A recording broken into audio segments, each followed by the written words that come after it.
श्रावण मास की अमावस्या। अमावस्या का वैसे भी बहुत ही ज़्यादा इम्पैक्ट होता है, बहुत ही ज़्यादा इम्पोर्टेंस रखती है अमावस्या। और श्रावण मास के पावन महीने में पड़ने वाली जो अमावस्या होती है उसकी महत्वता और भी ज़्यादा बढ़ जाती है।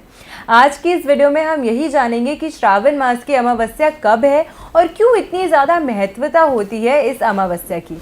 नमस्कार, मैं हूं Savi Singh, astrologer, numerologist and vastu consultant, and आप देख रहे हैं एस्ट्रो वास्तु सावी। अगर आप मेरे चैनल पे नए हैं और आपने मेरे चैनल को अभी तक सब्सक्राइब नहीं किया है तो ज़रूर कर दीजिए। आज हम बात करने वाले हैं श्रावण मास की अमावस्या की। तो सबसे पहले तो श्रावण महीने के अधिक मास की ये जो अमावस्या है वो बुधवार वेडनेसडे को 16 अगस्त 2023 को है।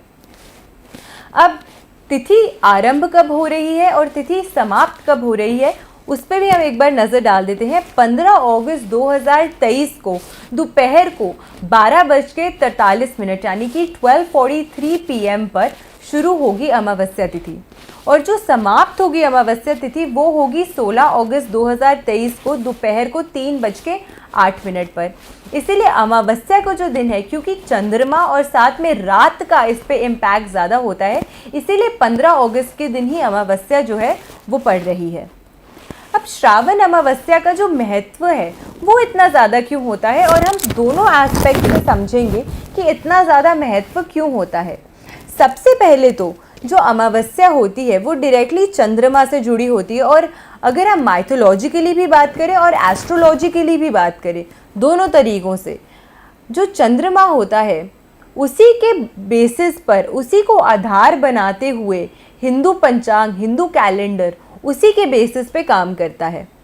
और जो चंद्रमा होता है, अमावस्या का समय महीने में एक बार, यानी कि 30 दिन में एक बार अमावस्या आती है, महीने में एक बार अमावस्या आती है, और इंग्लिश में इसे नो मून डे कहते हैं।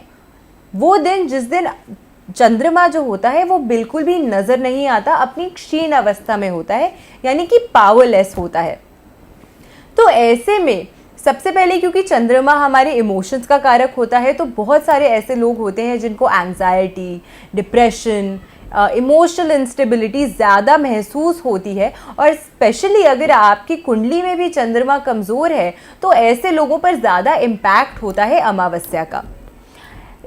और अगर हम इन्वायरमेंटली, प्राकृतिक तौर पे बात करें तो ये जो समय होता है उस समय बारिश, सावन का समय है, इसीलिए जब बारिश पड़ती है और हर ओर हरियाली हो जाती है, तो इसी वजह से ये जो अमावस्या का समय होता है उस टाइम पे एक नेचर की ओर भी एक इंक्लिनेशन होता है लोगों का, बिकॉज नई बिगिनिंग को भी दर्शाता है। जब चंद्रमा पूरी तरीके से गायब हो जाता है, पूरी तरीके से छिप जाता है, उसके बाद जब शुरुआत होती है वो फिर से राइज करने लगता है, और फिर फुल मून की तरफ जो होता है चंद्रमा की जो कलाएं होती हैं वो पूर्ण कलाओं की ओर बढ़ना शुरू हो जाती हैं।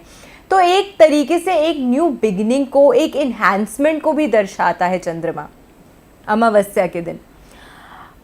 वहीं पे धार्मिक दृष्टिकोण से अगर हम देखते हैं कि क्यों अमावस्या की इतनी ज़्यादा इम्पोर्टेंस होती है, क्योंकि पितरों का पिंड दान करने के लिए ये जो समय होता है वो बहुत ही ज़्यादा उत्तम होता है, और सभी पुण्यों से जुड़ा हुआ काम, पुण्यों से संबंधित काम करने के लिए, धर्म कर्म से जुड़ा हुआ काम करने के लिए अमावस्या का दिन जो होता है वो अच्छा माना जाता है।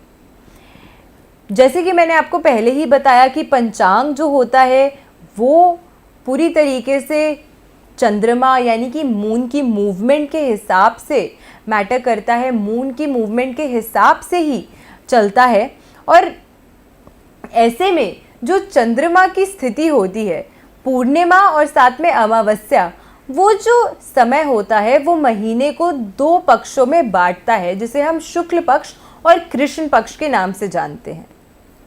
साथ के साथ क्योंकि चंद्रमा जो होता है वो, उसकी जो पावर होती है वो रात को ही समझ आती है, वो रात में ही ज़्यादा इम्पैक्टफुल होती है, क्योंकि चंद्रमा को नेकेड आइज से हम रात के समय ही देख सकते हैं। इसीलिए 15 अगस्त को ही अमावस्या है, 15 अगस्त को ही जो भी रेमेडीज़ हैं वो आपको करनी है, और 15 अगस्त की ही जो मैंने आपको मुहूर्त और तिथि का जो समय बताया है वो 15 से 16 अगस्त के बीच का ही बताया है। ये वो रात होती है जब चंद्रमा पूर्ण रूप से दिखाई नहीं देता है, यानी कि अमावस्या के दिन पे नो मून डे होता है और अपनी सबसे दुर्बल और सबसे क्षीण स्थिति में चंद्रमा पाया जाता है।